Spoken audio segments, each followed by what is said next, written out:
Hi, my name is Nick Levine, and I'm here to do my persuasive speech. I'll introduce you to my audience now.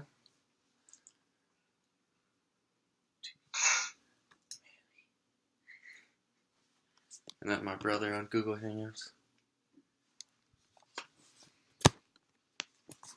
So I decided to persuade my audience on the use of natural gas versus other alternative fuel sources. Did you know that 48 out of 50 of the states in the United States contain natural gas and are ready for exploitation at a better cost than alternative fuel sources that we use now? Companies of the United States pay millions in importing barrels of oil to the country when they could be exploiting our own natural gas resources. By utilizing our own resources, more jobs are generated and more cash flow exists within the United States. Big businesses are spending a fortune on trying to develop and discover the best alternative fuel that will compete with fossil fuels and natural gas. This money could be better utilized by using natural gas as a legitimate source of fuel and power. If we loosen regulations on fracking and natural gas exploitation, then we will see a spike in our economy and our general well-being. It will be cheaper to run our cars, mow our lawns, and the biggest one, run big businesses big and small. Through my research, I have found 4 alternative fuel sources that have been researched and developed, but are also unreliable and costly. They are solar power, nuclear power, wind power, and hydropower. First, let's take a look at the issues with alternative fuels and why they are more inefficient than natural gas. Let's begin with wind power. First of all, it's not always windy, so collecting power this way is very inefficient. Wind turbine infrastructure is really expensive and take up a lot of space. There are a very limited amount of areas where you can generate power with wind because it's not windy everywhere in the country. While wind is one of the most commonly used sources for energy, and though it seems practical, there are many drawbacks. And this is my slide for wind and solar.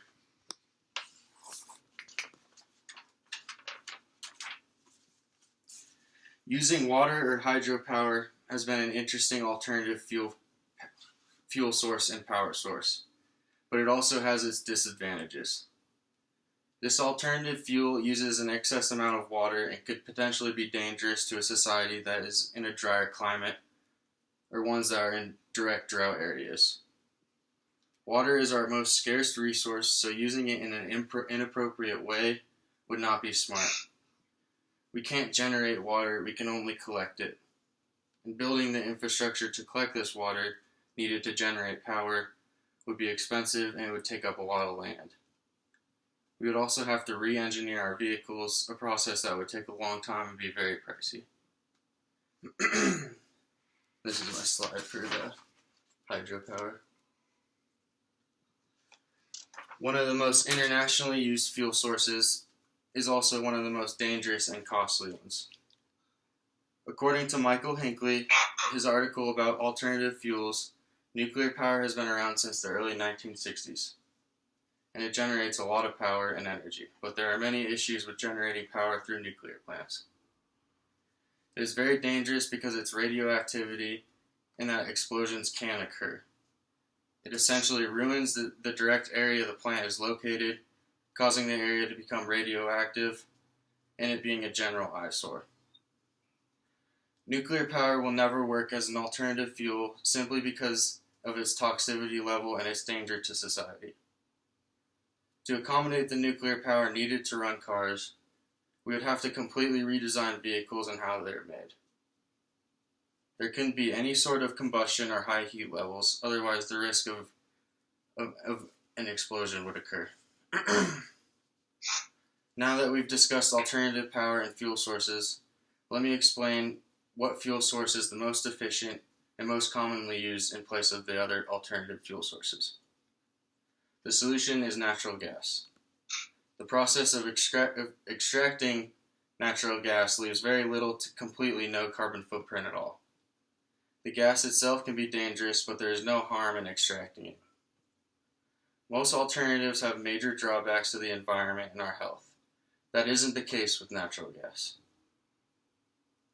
Natural gas can be found in deposits all over the country, and it's readily available. We can also cut ties with foreign entities and produce our own gas and power through natural gas exploration. It would also generate a lot of American jobs, which in turn would help our economy.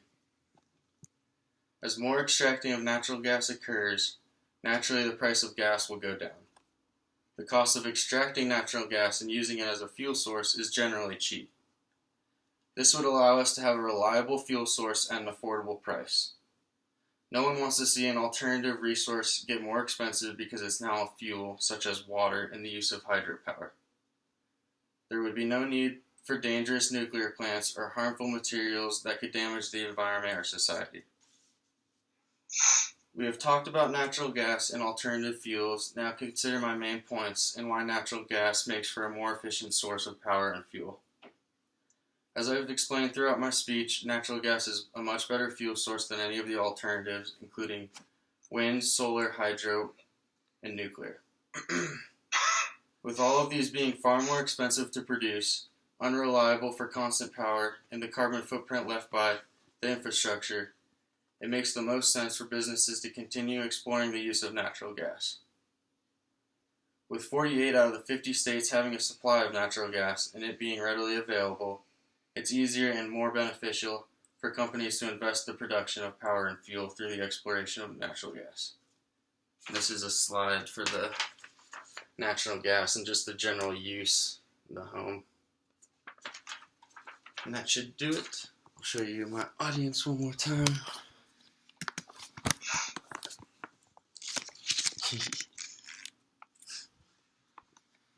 And then cool. Thank you. Have a good day.